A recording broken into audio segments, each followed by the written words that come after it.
आदमी है सर, वो खुद शादीशुदा पहले से है सर। वो वही सर, उसी का सर मेरे पत्नी के साथ अवैध संबंध। उसकी पत्नी भी सर बहुत परेशान है, मुझसे संपर्क में आई, कही भैया हम दोनों का परिवार टूट रहा है, किसी तरह सही कर लिया जाए। हमने कहा बहन मैं पूरी कोशिश।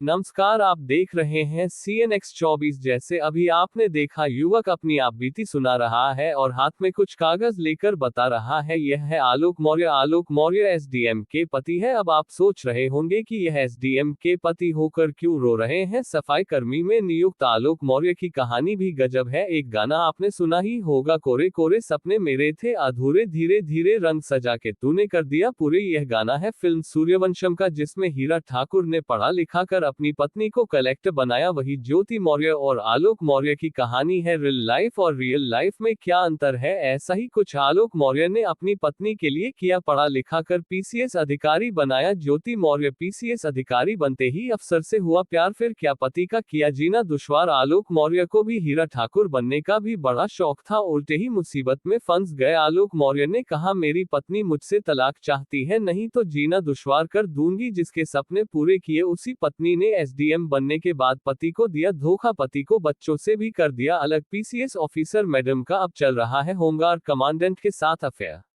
मेरे जान के पीछे पड़ गई। कौन है, पूरी कहानी बताइए, क्या मामला सर 2010 में ज्योति मौर्य के साथ मेरी शादी हुई सर।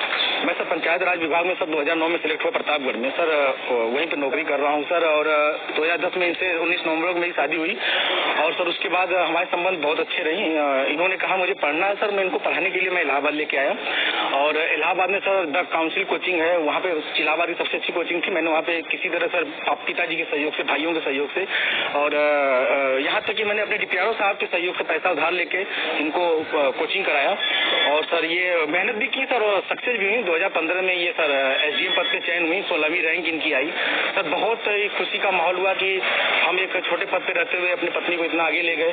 वो भी बहुत खुश थी, पूरा परिवार खुश था। और सर 2015 में ही मेरी सर भगवान की दया से मुझे इतनी खुशी मिली कि मेरी 2 जुड़वा बिटिया भी हुई और जिनका नाम हंसी खुशी मैंने रखा, क्योंकि उस समय खुशी का माहौल चल रहा था सर। और सर घर इतनी तबाही पे पहुंच चुका है कि घर तो टूट ही रहा है, बच्चे तो दूर हो ही रहे हैं, पत्नी दूर हो ही रही है सर। यहाँ तक कि मैं मुकदमा भी मेरे ऊपर हो गया है और मेरी मौत की साजिश भी रची जा रही है। क्या धमकी, आपको कोई धमकी दी उन्होंने? हाँ सर, उन्होंने फोन पे सर अभी 1 हफ्ते पहले फोन पे सर उन्होंने हमारे गांव के किसी लड़के से बात की, तो उसने मुझे कॉन्फ्रेंस किया। तो उन्होंने उस पर कहा कि जो तुम काम कर रहे हो, जो ये जांचें करा रहे हो, यह करा रहे हो, इसके कारण तुम्हारी जल्दी से तुम मर जाओगे। हमने कहा ठीक है आप मरवा दीजिए। मैं नहीं मरवा रही हूँ, जो करवा रहे हो इसके कारण मारे जाओगे। हत्या की धमकी दी है? जी सर। और सर उनका भाई सर सचिन मौर्य है सर, वो मेरे घर से सर रखे मेरे काफी जो कुछ पैसे थे, जेवरात थे, वो सर लेके चला गया। मेरे सर उसकी वीडियो बना के भेजा कि मैं लेके जा रहा हूँ, जो करना हो कर लीजिए। और सर मुझे चैटिंग लिख के भेजा है कि आपका WhatsApp सब कुछ गायब कर दूंगा, हैक कर लिया हूँ, जो सेव करना हो सेव कर लीजिए।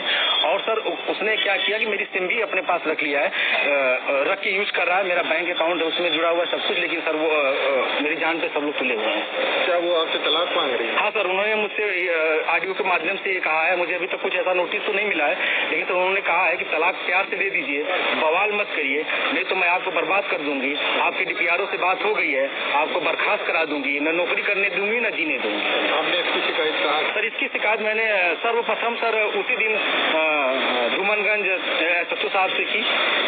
उन्होंने मुझे राजरूपुर पुलिस चौकी भेजा, मैं राजरूपुर पुलिस चौकी पे आवेदन दिया, लेकिन सर कोई सुनवाई नहीं हुई। फिर सर उसके बाद मैंने ये 25 अप्रैल की बात है, फिर मैं 27 अप्रैल को सर उनको ये रजिस्ट्री के माध्यम से सर उनको भेजा, कमिश्नर साहब को भेजा।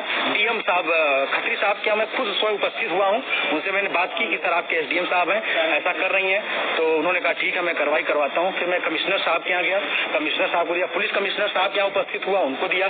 फिर कहीं सुनवाई नहीं हुई तो सर मैं DGP साहब के पास गया, DGP साहब ने मेरे बात को संज्ञान में लिया, लेकिन फिर भी सर आवेदन ले लिया गया, कोई कार्रवाई नहीं हुई। उसके बाद सर मैं DG home guard BK Maurya sir के पास गया, उनके यहाँ से मुझे सर कुछ उम्मीद की लौ दिखाई दी, क्योंकि उन्होंने मेरे आवेदन को तुरंत संज्ञान में लिया और टीम गठित कर दी है। DIG इलाहाबाद उसकी जांच कर रहे हैं। मुझे